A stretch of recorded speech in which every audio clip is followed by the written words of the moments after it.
After you get the skid plate off, next thing to do is drain the coolant. And to do that, there's two bolts here. This one holds the water pump on. This one's the drain. That's the one you want to get off. It's 8mm.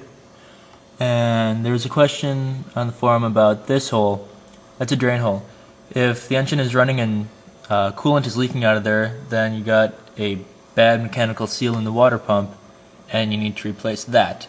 If oil is leaking out of there, then you have a bad right side engine gasket and you need to replace that.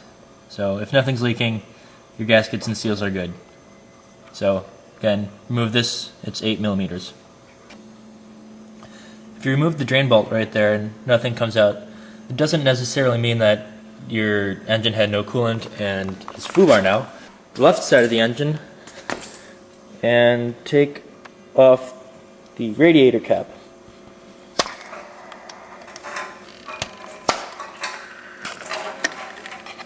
You can hear a bunch of stuff draining. Come over here. There it is, pouring out all nice out. Once it starts dripping, it's good to tilt the bike upright so it's level. Get more of the coolant out. Maybe tilt it a little bit to the right. Once the coolant stops draining after tilting the bike upright, what you want to do is get to the coolant reservoir, and as you can see, the cap is buried right in there. So you got to get this black part off. There's two Phillips screws, one up on the top here and one on the bottom. To get to the bottom, you want to turn the wheel so that it's about straight, and then you can easily get to it. For the top one, you want to turn the wheel all the way to the right, and you got a clear shot at it coming right under the front fairing. Once you get the radiator reservoir cover off, the manual says to undo the 4 bolts. There's one here, one here, one here, and one here, basically the 4 corners of the bottle. And then disconnect hoses and invert it. However, if you have one of these handy little gadgets, basically what you can do is take the end of the hose, stick it in there, pump this a few times, and it sucks all the coolant out.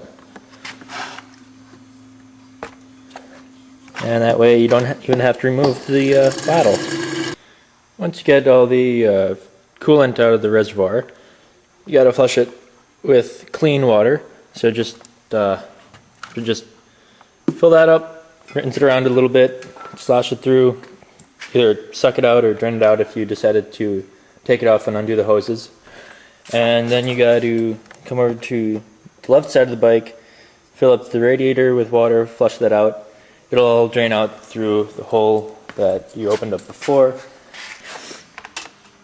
If you need to replace the radiator fan, now is the perfect time to do it. There are 3 bolts for it.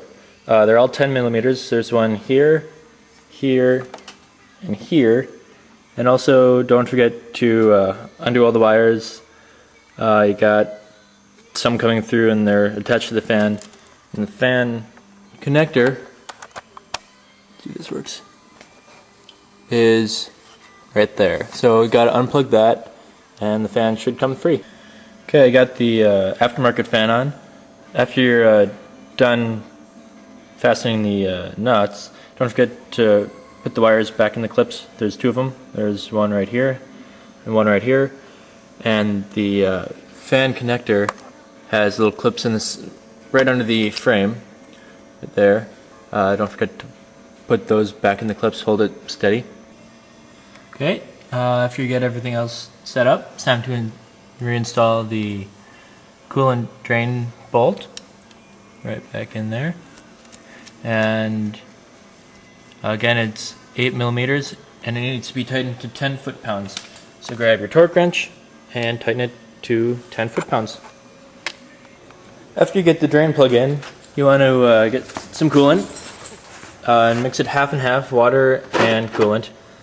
This comes as full strength concentrate.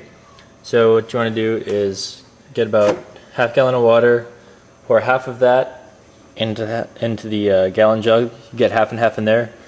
Put water in the rest of there. You get half and half in both, and you're good to go.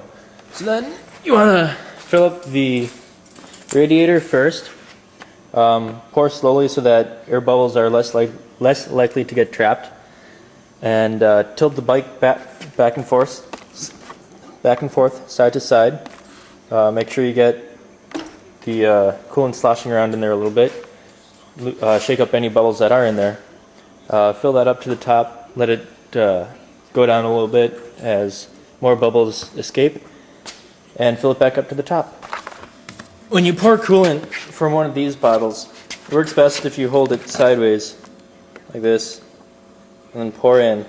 That way, because if you pour it like this, you're going to be up at this kind of angle, and it's going to be choking for air.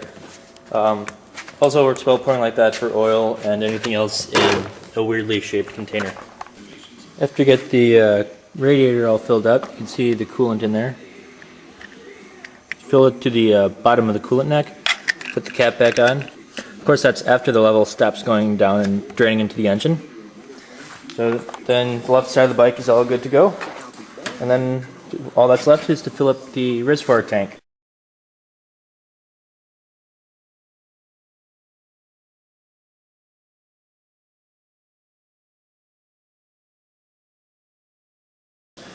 Now what you want to do is start the engine, let it get up to operating temperature, which would be right around the straight up position for the temperature needle. And when it's at operating temperature, you want to check for leakage around the drain plug and anywhere else, any hoses you might have disconnected if you needed to take the tank off. If everything checks out, nothing's leaking, go ahead and put the reservoir tank cover back on. You got the 2 Phillips screws. I'd recommend using Loctite, the blue stuff, medium strength. Once you get the skid plate on, and then all the other body work, which is a separate video, then you're done with the coolant change and you're good to go.